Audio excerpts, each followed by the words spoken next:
ways. And so the title of this class is Secrets of Inspiring Instructor Notes and HTML Glory. And I know that some of you might be expecting to have a long tutorial on HTML, and we'll give you a little bit of things, but the problem is we don't have time. But we're going to give you the resources so that you could go learn on your own, so you can actually develop some great instructor note pages, or as they're going to be called in the new development of iLearn 3, the weekly news page. I'll show you how to create those just in powerful ways. We won't be able to show you in iLearn 3, but hopefully we'll be able to give some tips. So, brother, we almost starts this one.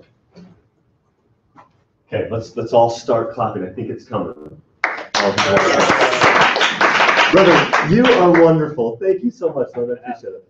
So, Secrets of Inspiring Instructor Notes, HTML Glory. If you were at the last presentation that talked about inspiring instructor notes, okay, if you weren't, inspiring instructor notes, why do we have instructor notes? I want to hear 2 comments why we have them. What are the power of them? Yes? Personalize the course. Oh, bless you. Personalize the course. Probably one of the main reasons, yes? Connect with the students. Absolutely. And when you personalize and connect with the students, suddenly this isn't a normal, like, standard formatted classes. Raise your hand if you're teaching a pathway course. I've taught pathway for 2 years. The rest of you, I assume, are not, right?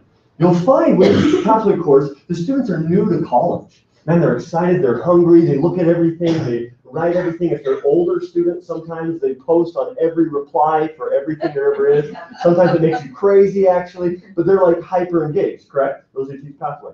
But if you're teaching the matriculated students in or just normal online education at BYU, they could care less about half of what you put on there because they have 15 other classes they're worried about. In fact, sometimes pathway instructors, we make it very difficult for students as they matriculate into a higher setting, and you know this because they matriculate in and suddenly like they're like, where's all the help? Where's all the announcements? Where's the 5 emails a day? Where's the post? And they struggle because the other students are already engaged in college. In fact, it was an eye-opening experience when I got on and logged in with, I was helping an institute student, I teach institute in Coeur d'Alene, and I got on and I'm in this class, right, and I bring up his iLearn, and there's like 57 announcements from all different classes, from all different things, guitars unplugged, unbelievable things that are there, and I'm like, whoa, and he's like, oh, I never even looked at these. And then he goes to the next thing, and he comes to like instructor notes, there's nothing written in one teacher. He's got like 6 different online classes, and they are all as different can be, and you know what's crazy? The ones that they like the most are the ones that have something personal that makes the format so not meaningless. Does that make sense? Because when you're going through the same thing, you become a junior or a senior at BYU-Idaho and you're in an online class and your attitude literally is, oh brother, here we go again, the exact same format, the exact same discussion boards, the exact same everything. So your key to making your class effective comes in inspiring instructor notes. Can I take one more comment, another purpose of inspiring instructor notes? Anything else, Ben? Instruction for the week. Instruction, thank you. Let's hear another one. Let's say actually it's an opportunity to teach something. Absolutely. Any others? If you were in our last class, yeah. I was just saying to encourage your students. Oh, absolutely. Things that were talked about were feedback, giving course-wide feedback, recognizing good examples. And so there's a resource that I will show you in just a second, but I wanted to get one comment, and I actually want you to really think before you answer this question. And so oh, what's wrong, computer? Like it's not changing. Here's the comment I'm looking for. I want to know in your experience when you have felt really connected to an online student. Okay? So I want you actually to think about your whole experience for just a minute. When have you felt really connected to an online student? Sister. When they tell me a personal story about themselves and how they have related or not to the course material or anything. Sure. Gospel experience. So what makes that personal story compared to the 40 other personal stories more connection to you? Probably I know what they're really talking about from my own experience. You relate. There's something you just relate to. Oh, thank you. What a great comment. I want to hear that one. Yeah. I feel most connected when I hear their voice, either on the phone or through like a synchronous tool. How many of you agree with that? That when you actually talk to a student, have you ever, I'm curious, have you ever read something that just moved you? And then you find the number and you call that student? I just want to let you know I read your response and it was just powerful. I haven't ever done that, No, but they all live all over the world. They do. No, they do. I know, but it's amazing the connection. You think the connection's great in the moment of what you read. Wait until you talk to them. And then it escalates. Just your sister. That's what I do office hour, and I motivate them Mm-hmm. to get there, so then they're there, and I can interact with them more live, Yeah. and even see them sometimes when we do webcam. What would be fun for all of us, I should have done this, I'm not following the spirit like I should. Elder Bednar tweeted yesterday. Did anybody see the media tweet from Elder Bednar about not using media to the point that you never have a face-to-face conversation? He said there's a danger in us that we're so media focused that we never have a voice-to-voice. You should search it up. It came from the tech school support thing that he just posted yesterday. I got it about 11 o'clock last night. I saw his tweet. And I thought, oh, I should use this in my presentation. But like, brothers and sisters, instructor notes. If you want to have inspiring instructor notes, you've got to do something that allows every student to connect to you. You've got to make it real. And this is just dumb, but you've got to make it real. You've got to tie something about yourself that suddenly this is a class run by a teacher who's real. And so I just kind of made an acronym that I thought was kind of fun. To make it real, you've got to do something that reaches every student. You've got to do something that engages that student, and then it's got to apply to what they're doing too. It can't just be frivolous. And finally, if you want to have really inspired instructor notes, then if you're going to make it real, well, by darn, we've got to learn how. We've got to learn the resources how to do that. So instructors who engage students through instructor notes and create that personal element, they're willing to learn how to do that. They make them things that apply, and they engage in their notes, and they reach them. Now, there's all kinds of warnings and things, and we talked about this in a whole other class. Brad Barson, who's a wonderful man on campus, he's produced a training tip called Notes from Instructor. It was posted just a few days ago. In the last class, they talked about it. If you were to click on good and bad examples, you'd see things like don't create student load in your instructor notes. Do not, whatever you do, increase their load. That's not our place. Another thing is don't just copy your TGL when you're a new teacher. You don't just copy your TGL's notes and put them in there without changing your name at least. You know, otherwise you get an email. Who's Brother King? Oh, that's my TGL. You gotta, be careful with that. Good examples. You're creative. And so here's the thing. If you want to use instructor notes, if you want to use instructor notes to reach students, there's a few things that have really helped me do that. Time limits. Last class, you know what that means?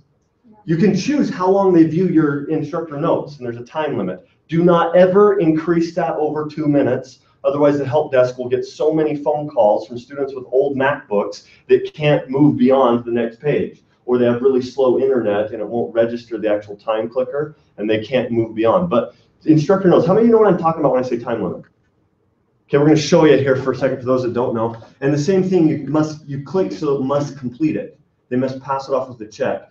David Ashby suggested create the time limit, put the 0, and then click must complete. And that means, you know how when you've been in your online training, when you were hired as a teacher, there was a check mark that went by the folder? Yeah. So you make it so they have to look at your instructor notes with a check. Yes? Is all of this going to apply with the new system?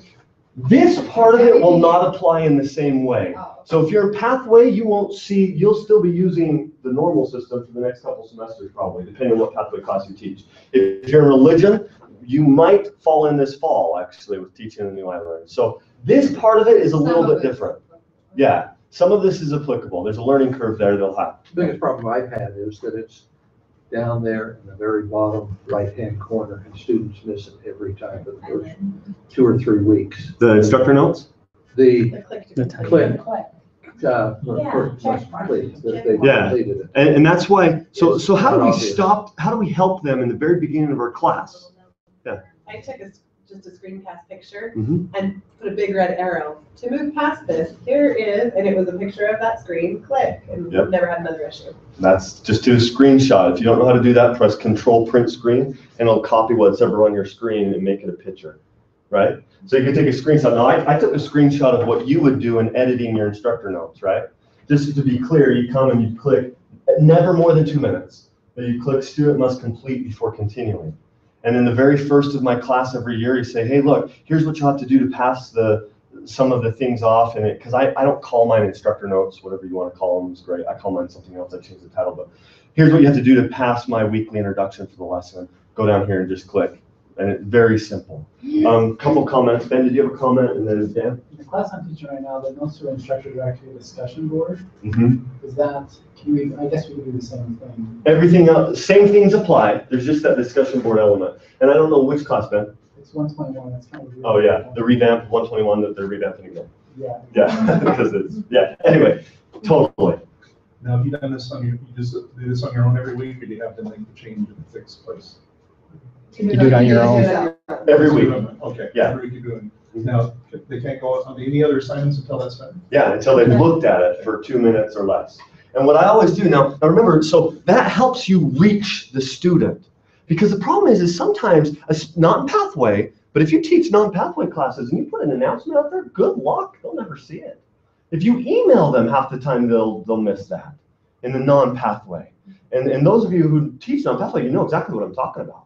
And so what this does is this helps the student to have to look at something. And what my favorite thing is when I get a student that emails me, I can't seem to move on to my assignments. I'm like, well, did you read the thing? Yeah, I looked at it. And then, oh, it's a joy. You go to Brain Honey and you look up how much time they spent on everything. You're like, well, you were there 10 seconds.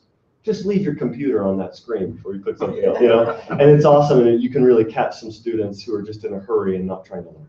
Does that make sense? And so here's the thing with this. We want to reach them, but this is what I really want to talk about today. Inspiring instructor notes, they engage the student through creative content. It's not just a plethora of diction. Here's this. It's not that. It's creative. It's a picture with a question. It's a video or a screencast. It's just something very different that puts a personal touch for you with them. Just like when you talk to a student, when you have face-to-face or phone-to-phone or whatever you want to call it, and you have personal interaction with them, this gives you as a teacher, now a student comes on and they see a teacher, and it's a contact. You will find, and I know many of you could be my witnesses, that on your instructor feedback, they're going to say every time, more personal videos, more personal videos, more personal videos, every single time, without fail. And so here's the thing. Creative content is not just diction. And so we want to look at some resources that will help us. I was going to go through some of this, but they did that in the last class. And this resource, if you want to find this resource again, if you'll just go to the community and type in notes from instructor, it'll come up really quick. Normally things don't, but this will, because it was just barely posted. And then you could bookmark it. This is an excellent training that Brad Barson produced. We go with that? So, oops, sorry. So here's what we want to talk about. We want to talk about video.byui.edu. Do you know what it is? Raise your hand if you've heard of it. Okay, you've heard of it, great. How many of you use Gene? But it's from Satan using. It is. I was laughing. Please tell me you do not use Gene, because Gene rhymes with sting. Stings is something painful, and painful is associated with anguish, and anguish can lead to despair, and despair cometh of iniquity, and that's Satan's temptation. So if you're using Gene, you're following Satan. Like almost every time. And I have David Ashby on my side. It is. I love it. And So they that's wish why they I would love it, go so away. you know how to use it. There's the strong opinion, So, you don't have it to is. follow. Brothers and sisters, if you want to use Gene, bless you. Yeah, if you want to use Gene, bless you. That's what they initially started with the training of TechSmith. But I'm here to tell you right now, there's a lot of issues, a plethora of issues with Gene. And especially if you teach pathway students, there can be a whole lot of issues as they can't even view it without a username and password. And it'll just cause a nightmare. So David Ashby, when I was asked to do the presentation and we were talking, he's like, whatever you do, Brother King, whatever you do not bring up Gene. Don't teach it, nothing, please. I'm like, Then they need to take it out of the instructor training. they do, but I've never even heard of video. oh, it's wonderful. Oh, Here's what It's I'm much gonna do. easier. Oh, it's so much easier. So we're going to show you right now. Video.byu.edu, and I apologize, you're there already, Yes. and I'm not on my computer, so I'm going to have to go here for just, to go here for just a second. And so video.byu.edu uses a program called Kaltera.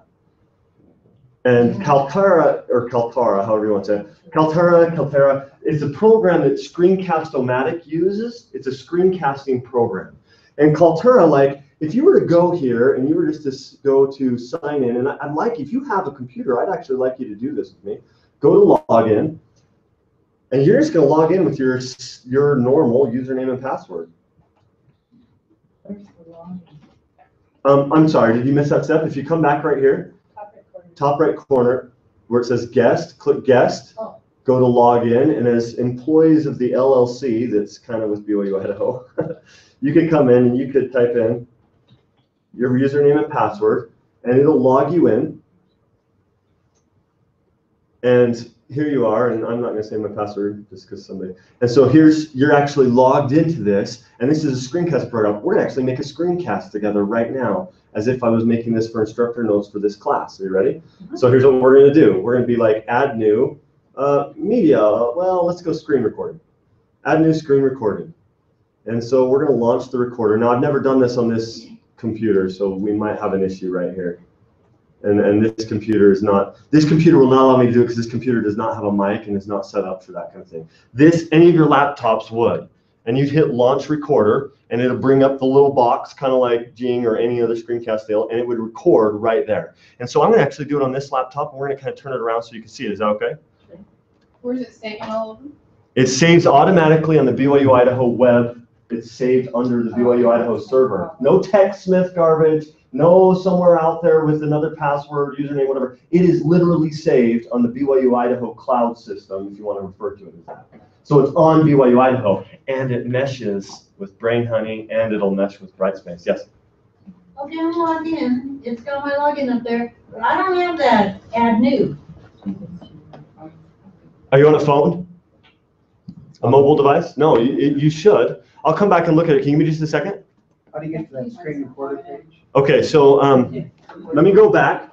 If you're right here and you logged in, it should show your login. How many of you see this where it shows your log name and it shows the add new right there? Do you see that? Yeah. And sometimes the older MacBooks have an issue, so we'll let Lynn help it. Okay, wonderful. Lynn, it should be there. I don't know why it's not. Sometimes if you're using Internet Explorer Safari, you can have an issue though too.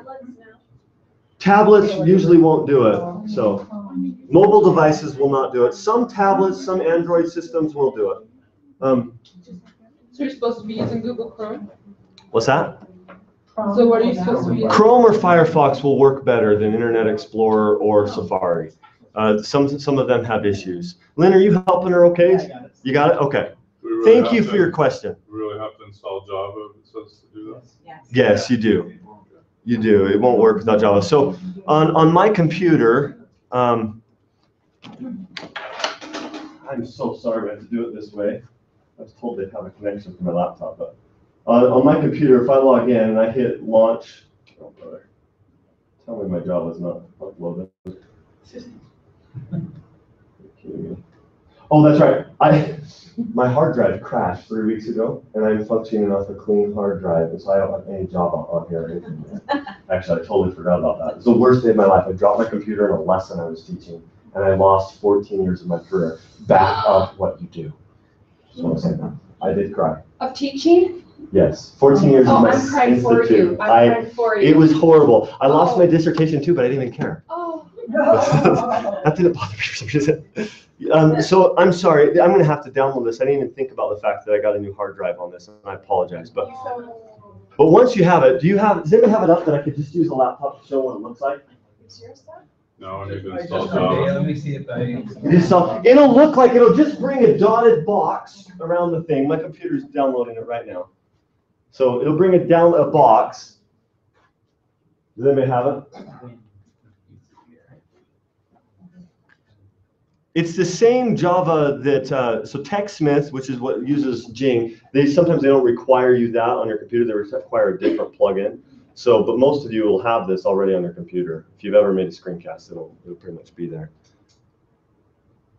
Okay, Seth, you still have those videos that you use? Yes, I'm going to show you some. So if you want to, Just show that video. Yep, we could do that. Okay, we'll just watch this. That's a good idea. So my videos right here, here's like my media. It's all on BYU-UI. And if I just come to my videos, I can actually just come down, and I gave you the address for all this. If you got my tweet with my presentation, you could just come into this whole thing and be like, how to use video.byui.edu, because I don't expect anybody to remember this. And it's right here. This is my presentation that I actually created on it. That's fun. So, Seth, how do we get to that? You said? If you just go to video.edu, if you're here, just type it on the top. You can bring it up right now. Bring up my video. Yeah. Because you've made yours, It's totally public for everybody. or all of them, or the ones we did? Almost all of them are. In fact, what's crazy? Well, teaching group leaders, I know that I agreed to make a short screencast on how to use video. Before I show you this, like the thing that's crazy about this is on this website, video.byui.edu, is every video that BYU-Idaho ever records, including what we're doing here. They'll eventually probably, well, they will, won't they? Yeah, these will. They'll find themselves to BYU-Idaho. So any like talk you want to watch that was given in devotional, any of that, it's found here. It's an incredible resource, actually. Yes. Can you make it private? Yeah, you can make it private if you want. Oh, okay. So Well, that so if you were doing a particular feedback. response to Yeah. one student, Mhm.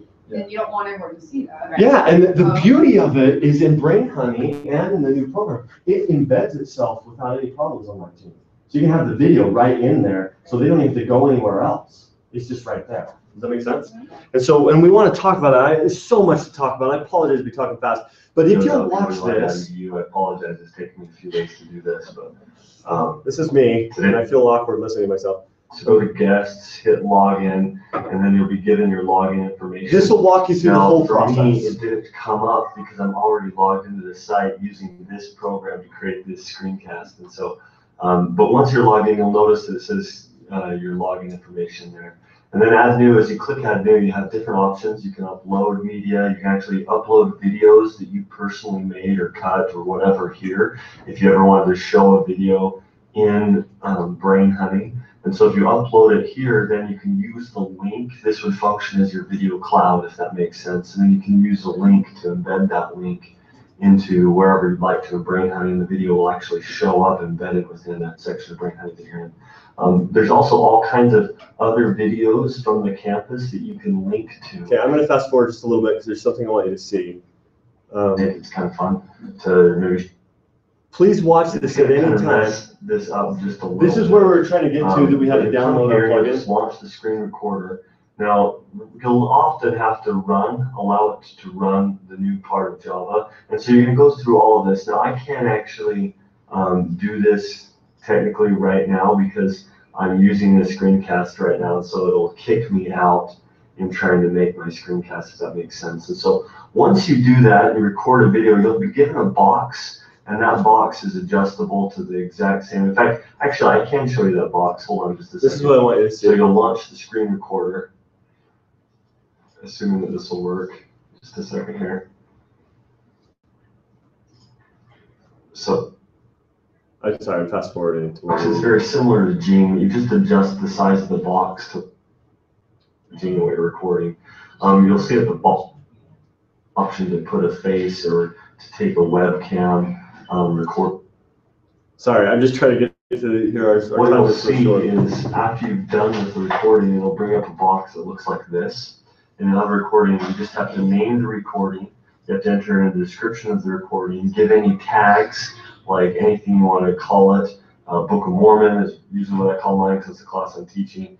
And then the lifespan of the contents. Now this is kind of important. You want to click forever. Just because a lot of your screencasts you'll probably end up utilizing in semesters following the semester you're currently teaching. Okay, so what's going to happen here? You click forever, but then you want to click depending on what you want. Here's your private, unlisted, published, whatever you'd like to do. You'll save it. It'll give you a link, and you can share that link with all your students, or it'll give you an embed code. And that's where the power is, because if you're teaching pathway students all over the world, your Ghanaian students are not going to be able to access any links that you give them without logging and signing information. And you'll get all kinds of complaints and hardships, and then there's usually one tech-savvy person that'll help them kind of find out how to do it. But if you embed everything, then that's not an issue. How many of you know what I mean when I say embed? Do you know what I mean with that? Yeah. Copy the HTML code. So here's what I mean with that. And I apologize, this resource is available. We don't have a whole lot of time. Click forever, then it'll allow that. But if you were to embed an assignment, like if I were, hold on here. It's just what it immediately shows on the screen. That's Right. all. Wait. Oh. That's open a that's new- what's recording, but. Yeah, I need to open a new tab. So it's embedded in as HTML4 code. Just open a new tab. You're not embedding it as Flash then. Yeah. So you're not embedding it as Flash. You're just So it's embedding it as embedded in HTML. HTML4. It won't work if you try and embed it as Flash. Okay. And so like, yeah, I don't know how to, So does G embed its HTML sometimes? yes, it can. Because if I do my G and then I put it right to the notes instructor, Mhm. Play it right in the Yeah. screen. Does it work for you? sometimes. Yeah, that's because it's Gene. No offense. That's because. No, I mean, if I do it that way, it does, but like if I put it somewhere else and then try to just put the address there, then it doesn't just automatically. No, you have to share it, and even when you share it, sometimes students can't access it with the login name and password. Caltera has the same problem, actually, with some of your pathway students, the program that video.byui.edu uses. So you need to embed it. And to embed them, and I have this here, I just need to get right here. Thank you. Yeah, thank you very much. To embed them right here. So if I'm like in instructor notes, so here's my class this week or whatever, and I come to edit right here.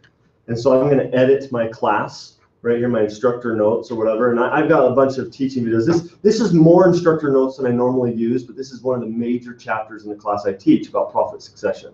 And so I've embedded some videos. And so like, I'm going to just use a YouTube to do this because that would just be easier. Is that all right? So I'm just going to YouTube, and I'm just going to come to this video right here because I feel like it's clean.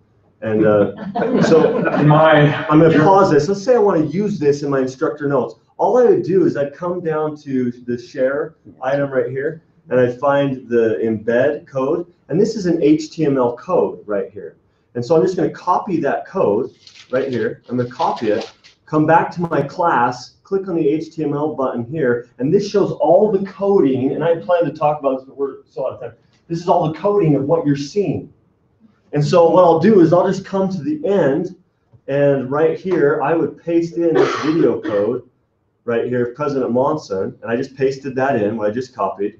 I'd update it, and what you're going to see, and there's so much we could talk about, and I'm happy to stay after, but you're going to see this video thing right here, and it doesn't look like it's working, but it totally is, and you'll hit done. And then what will happen on this instructor notes page is now it's just right here. So they don't have to go anywhere to access anything. They don't have to use a username or password. And if this is Pathway, you need to do it this way. Otherwise, your students will struggle to You don't like have learn. to figure out where to stick it in the middle, you just add it at the end. Just add it at the end. And then what you could do is when you're editing it, say I've added it at the end, because many of us maybe don't understand how to HTML code as well, just grab it like this. You can actually just highlight it. You can drag it? And you can drag it, and you can put it. No, you could drag it and put it somewhere. Does that make sense? I And know you so, could do that in there. I didn't know you could drag it I either. can't yeah, stand you that. could totally drag it, and that's if you don't. They're There's all really kind. I'm a formatting nut, and so I do other things, but you could totally just drag it, and now it's right here because that's where I dragged it to. Does that make sense? And so, what if this is just your screencast of yourself? Which, if you're using Screencast-O-Matic, you can upload it to YouTube. Video.byui.edu is the same thing. You just click the embed code, and you just put a short video of yourself saying, "Hey, class, I could not believe this response. Look at what this person said," and then you just show a screenshot of your computer. They said this is incredible. I'm so excited this week. I hope you have a great time learning this. Have a great lesson. Boom. I promise you that short type of thing on your instructional notes will do more good than pages and pages of look at my insights and here's information for you. And what's crazy, your instructor feedback will soar in positive because suddenly there's a teacher. And it's not just a format of a class that they always see. Now, for your first pathway students, that's not the case. I'm talking about your matriculated online students. They're so sick to death of the format of some of the online classes. Does that make sense? And so they've learned how to go through it. So, brothers and sisters, I know this will help your instructor notes become powerful. In my class, I teach Teaching Living Prophets. So every week I come and I just grab a little like prophetic thing, you know, and like here it is. And so here's like a little lesson that your students just come and they click on. Hey students, welcome to another week. I hope. Yeah, and anyway, I don't want you to listen to my garbage, but does that make sense? It's so simple. And so in closing, because we're out of time and I know we need to go, I put this on Twitter. Here's why it's there. If you search my name, King SJ 3000, or just at BYU-I, you'll find it. And you'll find a link to a Google Doc that's shared that has this presentation. And when you go there, this is my son crying. When you go there, there's something I want to talk about with HTML Glory.